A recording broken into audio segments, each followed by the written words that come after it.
நண்பர்கள் அனைவருக்கும் வணக்கம். ஒரு உண்மை சொல்லட்டுமா?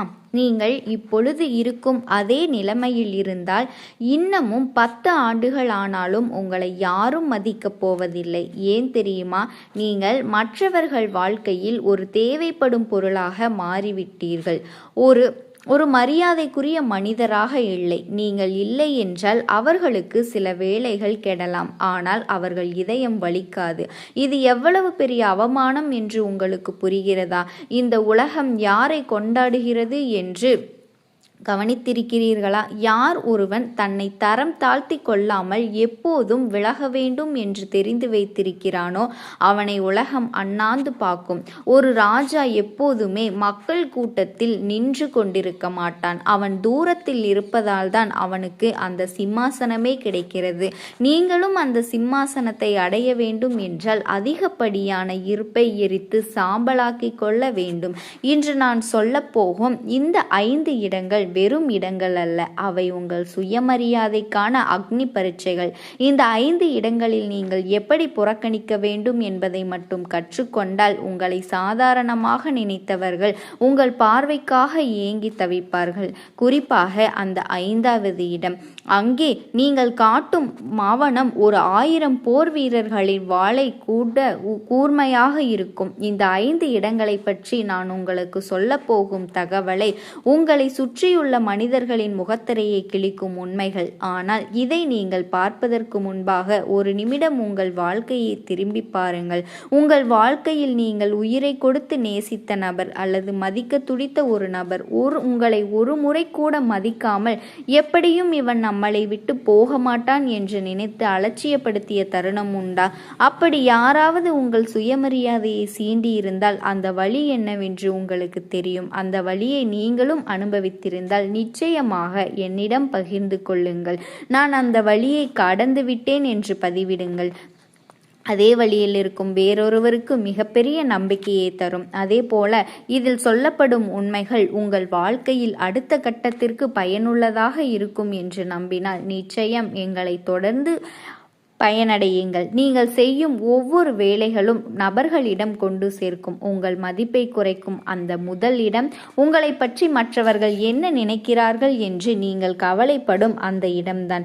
உங்கள் காதுகளில் விழும் தேவையற்ற விமர்சனங்களை நீங்கள் உன்னிப்பாக கவனிக்கும் ஒவ்வொரு நொடியும் உங்கள் மதிப்பை நீங்களே சிதைத்துக் கொள்கின்றீர்கள். சிந்தித்து பாருங்கள், உங்களை விமர்சிப்பவன் யார்? உங்கள் வாழ்வை ஒரு நாளாவது சரிவர வாழ்ந்தவனா, இல்லை உங்கள் லட்சியத்தை புரிந்து கொண்டவனா? அதுவும் இல்லை. அப்படி இருக்கையில் எவனோ ஒருவன் எதையோ உளறுகிறான் என்பதற்காக உங்கள் தூக்கத்தையும் உங்கள் மன அமைதியையும் உங்கள் லட்சியத்தையும் ஏன் அடகு வைக்கிறீர்கள்? விமர்சனம் செய்பவன் எப்பொழுதும் ஒரு பார்வை மட்டுமே. களத்தில் இறங்கி போராடுபவன் நீங்கள் ஒரு செயலை செய்ய தொடங்கும் பொழுது உங்களை சுற்றி உள்ள உலகம் 2 விதமாக பேசும். ஒன்று, இது உன்னால் முடியாது என்று கீழ்மைப்படுத்தும். இன்னொன்று, இது தேவையா என்று உங்கள் லட்சியத்தை மழுங்கடிக்கும். இந்த 2மே நீங்கள் புறக்கணிக்க வேண்டிய குப்பைகள்தான். நீங்கள் ஒரு ராஜாங்கத்தை உருவாக்கப் போகிறீர்கள் என்றால் சிம்மாசனத்தை நோக்கி நடக்க வேண்டும். நாய்களை கவனித்து கொண்டிருந்தால் அது முடியாது.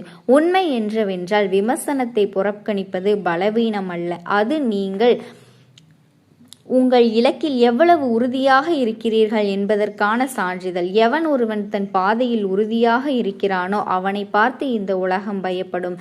அந்த பயத்தினால்தான் உங்கள் விமர்சனங்களால் நிலைகுலைய வைக்க முடிகிறது. அந்த வலையில் நீங்கள் பயத்தினால் விழுந்து விட்டீர்கள் என்றால் நீங்கள் அவர்களுக்காக தோர்த்து விட்டீர்கள் என்று அர்த்தம். அன்று உங்கள் ஒவ்வொரு சொல்லும் உங்கள் ஒவ்வொரு அசைவுமே அந்த இடத்தில் அவர்களின் கைப்பிடிக்குள் வந்துவிடும். நீங்கள் அவர்களின் கைப்பாவையாக மாறிவிடுவீர்கள். இனிமேல் யாராவது உங்களை விமர்சித்தால் பதில் சொல்லாதீர்கள். உங்களின் ஒரு சிறு புன்னகையோடு உங்களின் வேலையை தொடருங்கள். அந்த புன்னகை அவர்களின் வாயை அடைக்கும். நீங்கள் அமைதியாக வளர வளர உங்களை விமர்சித்தவர்களின் குரல் மெல்ல மெல்ல தேய்ந்து மறைந்துவிடும். நினைவில் கொள்ளுங்கள், ஒரு மகா சிகரத்தை நோக்கி செல்பவன் வழியில் கிடைக்கும் கற்களை பொறுக்க மாட்டான். நீங்கள் உங்களை நோக்கிய பயணத்தில் இருக்கிறீர்கள். அதனால் அந்த விமர்சனங்கள் எனும் குப்பைகளை நீங்கள் புறக்கணியுங்கள். அந்த விஷயங்களை செய்யும் பொழுது உங்கள் வாழ்க்கை இன்னும் மேலும் மேலும் உயரத்திற்கு போகும் என்பதனை நீங்கள் ஒவ்வொரு நிமிடமும் உணர ஆரம்பிப்பீர்கள்.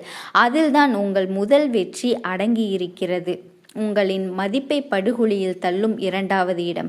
உங்களுக்கு தொடர்பே இல்லாத, உங்களுக்கு மரியாதை தராத ஒரு இடங்களுக்கு நீங்கள் செல்கிறீர்கள். அங்கே நீங்கள் பேசினாலும் யாரும் கேட்பதில்லை, நீங்கள் ஒரு கருத்தை சொன்னாலும் யாரும் மதிப்பதில்லை, ஏன் அங்கிருப்பதே யாருக்கும் தெரியவில்லை என்று உணர்ந்தால் அந்த இடத்திலிருந்து ஏன் நீங்கள் இன்னும் வெளியேறாமல் இருக்கிறீர்கள்? அது உங்களை நீங்களே அவமானப்படுத்தி கொள்ளும் இடம். இன்றைய இளைஞர்கள் பலரும் தங்களுடைய கௌரவத்தை விட்டு கொடுத்து மனிதர்களிடம் அன்பிற்காக கெஞ்சுகிறார்கள். உங்களுக்கு பிடிக்காத, உங்களுக்கு மதிப்பு கொடுக்காத ஒரு மனிதன், உங்களை ஒரு பொருட்டாகவே நினைக்காத ஒரு கும்பல் இருக்கும் இடத்திற்கு சென்று அங்கே நீங்கள் உங்கள் நேரத்தை வீணடிக்கிறீர்கள். அங்கே நீங்கள் இருக்கும் மனிதர்களுக்கு தெரியும் இவனை எவ்வளவு அவமதித்தாலும் இவன் போக மாட்டான் என்று. அதே போலத்தான் அவர்கள் உங்கள் மேல் வைக்கும் இந்த நம்பிக்கைதான் உங்களை ஒரு மலிவான மனிதனாக மாற்றுகிறது. அவர்கள் உங்களை எப்போது வேண்டுமானாலும் மிதிக்கலாம், எப்போது வேண்டுமானாலும் ஒதுக்கலாம் என்ற அதிகாரத்தை தாரை வார்த்து கொடுத்து விட்டீர்கள். நீங்கள் நினைவில் கொள்ள வேண்டிய மிக முக்கியமான விஷயம், நீங்கள் அங்கே போனதனால்தான் உங்கள் மதிப்பு போவதில்லை, மாறாக அங்கே இல்லாத போதுதான் உங்களின் மதிப்பு அவர்களுக்கு தெரியும். ஒரு வைரத்தை நாயின் பக்கத்தில் போட்டால் அது கவ்விக்கொண்டுதான் செல்லும். அதே வைரத்தை ஒரு பாதுகாப்பான லாக்கரில் வைத்தால் அது பல கோடிக்கு சொந்தக்காரராக மாறும். அதே போலத்தான் நீங்களும் எங்கே இருக்கிறீர்கள், யாரோடு இருக்கிறீர்கள் என்பதை தீர்மானிக்கும் அதிகாரம் உங்களிடம் மட்டுமே இருக்க வேண்டும். உங்களை மதிக்க தெரியாத மனிதர்களிடம் சென்று உட்கார்ந்து கொண்டு ஏன் என்னை மதிக்கவில்லை என்று சொல்வது முட்டாள்தனம். அவமதிப்பு நடக்கும் இடங்களுக்கு செல்லாதீர்கள். அங்கே உங்களுக்கு அழைப்பு இல்லை என்றால் அங்கே ஒரு நாட்காலி காலியாக இருந்தாலும் அதை போய் நிரப்பாதீர்கள். உங்கள் கௌரவம் உங்கள் கையில் இருக்கிறது. நீங்கள் அங்கே செல்வதை நிறுத்தும் நொடியில் அவர்களை உங்கள் என்ன நினைத்தார்கள் என்பதை விட உங்கள் மேல் அவர்களுக்கு ஒரு பயம் வரும். ஏன் இவன் வரவில்லை, ஏன் இவன் நம்மை கண்டு கொள்ளவில்லை என்று அவர்களே உங்களை தேடி வரும் நிலையை நீங்கள் உருவாக்க வேண்டும். அதற்கு நீங்கள் செய்ய வேண்டியது ஒன்றுதான். அந்த அவமதிப்பு நடக்கும் இடத்தை முற்றிலுமாக புறக்கணித்துவிட்டு உங்கள் உயரத்திற்கு ஏற்ற இடங்களுக்கு நகருங்கள். உங்கள் வாழ்க்கையின் மதிப்பை சிதைக்கும் 3வது இடம், நச்சுத்தன்மை கொண்ட மனிதர்கள் உங்களை சூழ்ந்திருக்கும் இடம். இவர்கள் வாழ்க்கையின் எனர்ஜி வாம்பயர்கள். நீங்கள் இவர்களோடு 1 மணி நேரம் செலவழித்தாலே போதும், உங்கள் மொத்த தன்னம்பிக்கையும் உறிஞ்சப்பட்டுவிடும். இவர்கள் உங்களை நேரடியாக தாக்கும் எதிரிகள் அல்ல, உங்களின் நண்பர்கள் என்ற போர்வைகளில் ஒளிந்திருக்கும் பாம்புகள். நீங்கள் ஒரு புதிய முயற்சி செய்ய துணிந்தால் அதெல்லாம் உன்னால் முடியாது என்று நெகட்டிவ் பஞ்ச் வைப்பார்கள். நீங்கள் சந்தோஷமாக இருந்தால் அதற்குள் ஏன் இவ்வளவு ஆட்டம் என்று உங்கள் மகிழ்ச்சியை நசுக்குவார்கள். இவர்களை புறக்கணிக்காமல் நீங்கள் எப்பொழுதும் நியாயம் பேசிக் கொண்டிருக்கிறீர்களோ அப்போதே நீங்கள் உங்கள் எதிர்காலத்தை இவர்களிடம் அடகு வைத்து விட்டீர்கள். இந்த நச்சு மனிதர்கள் எப்போதுமே உங்களை தாழ்வு மனப்பான்மையிலேயே வைத்திருக்க விரும்புவார்கள். ஏனென்றால் நீங்கள் வளர்ந்தால் இவர்கள் சாதாரண தன்மை இவர்களுக்கு அசிங்கமாக தெரிந்துவிடும். அதனால் உங்களை சுற்றியே ஒரு வலை பின்னி சிறைப்பிடித்திருப்பார்கள். நீங்கள் கவனிக்க வேண்டிய ஒரு கசப்பான உண்மை, இவர்களை உங்களால் திருத்தவே முடியாது. இவர்களுக்கு தேவை உங்கள் சரிவுதான். நீங்கள் இவர்களிடம் போய் பேசி ஏன் இப்படி செய்கிறீர்கள் என்று விளக்கம் கேட்டால் அதை உங்கள் பலவீனமாக கருதி இன்னும் அதிகமாக வதைப்பார்கள். இவர்களிடம் நீங்கள் காட்ட வேண்டிய ஒரே ஆயுதம் மௌனமும் புறக்கணிப்பும் மட்டுமே. நீங்கள் இவர்களை புறக்கணிக்க தொடங்கும் போது முதலில் அவர்கள் அதிர்ச்சி அடைவார்கள். பிறகு உங்களை திசை திருப்ப பல நாடகங்களை ஆட்டுவார்கள். உங்களை பற்றிய புரளிகளை பரப்புவார்கள். நீங்கள் தலைகால் தெரியாமல் ஆடுகிறீர்கள் என்று மற்றவர்களிடம் பேசுவார்கள். ஆனால் அதையெல்லாம் கண்டு கொள்ளாதீர்கள். உங்கள் மௌனம் உங்களை புண்படுத்தும். உங்கள் வளர்ச்சி அவர்களை பயமுறுத்தும். அந்த நச்சு மனிதனை வாழ்க்கையிலிருந்து தூக்கி எறியும் அந்த ஒரு நொடி உங்கள் மூளைக்கு ஒரு புதிய புத்துயிர் கிடைக்கும். இதுவரை உங்களை சுற்றியிருந்த அந்த அடர்ந்த இருள் விலகி உங்களது இலக்குகள் மிக தெளிவாக தெரியத் தொடங்கும். உங்கள் வாழ்க்கையில் இருக்கும் ஒரு முள்ளை கூட நீங்கள் காலால் குத்தி விடாதீர்கள். அப்போது செய்யும் பொழுதுதான் இந்த நச்சு மனிதர்களின் திறமை என்னவென்று உங்களுக்கு தெரிய வரும். அவர்களிடம் பழகுவதை நீங்கள் சாதாரணமாக எண்ணிவிடாதீர்கள். அக்கறையில்லாத உங்களை சிறுமைப்படுத்தும் எந்த ஒரு மனிதனுமே உங்கள் நட்பிற்கு தகுதியற்றவன். அந்த நச்சு மனிதர்களை உங்கள் போன் லிஸ்டிலிருந்து, சமூக வலைத்தளங்களிலிருந்தோ, நேரடி வாழ்க்கையிலிருந்தோ தூக்கி எறியுங்கள். இது ஈகோ இல்லை, இது உங்களின் பாதுகாப்பு. அந்த நபர்கள் யார் என்பது இப்போது உங்கள் கண்முன்னே தெரிகிறதா? அவர்களின் பெயரை சொல்ல தேவையில்லை. ஆனால் அவர்கள் உங்கள் வாழ்க்கையில் எந்த இடத்திலிருந்து அவர்களை வெளியேற்றினால்தான் உங்களை மதிக்கக்கூடிய, உங்கள் கனவுகளை பகிர்ந்து கொள்ளும் மனிதர்கள் உங்கள் வாழ்க்கைக்குள் நுழைய முடியும். இந்த நச்சு மனிதர்களை புறக்கணிப்பது உங்கள் வாழ்க்கையை சுத்தப்படுத்தும் ஒரு மிகப்பெரிய துப்புரவு பணி.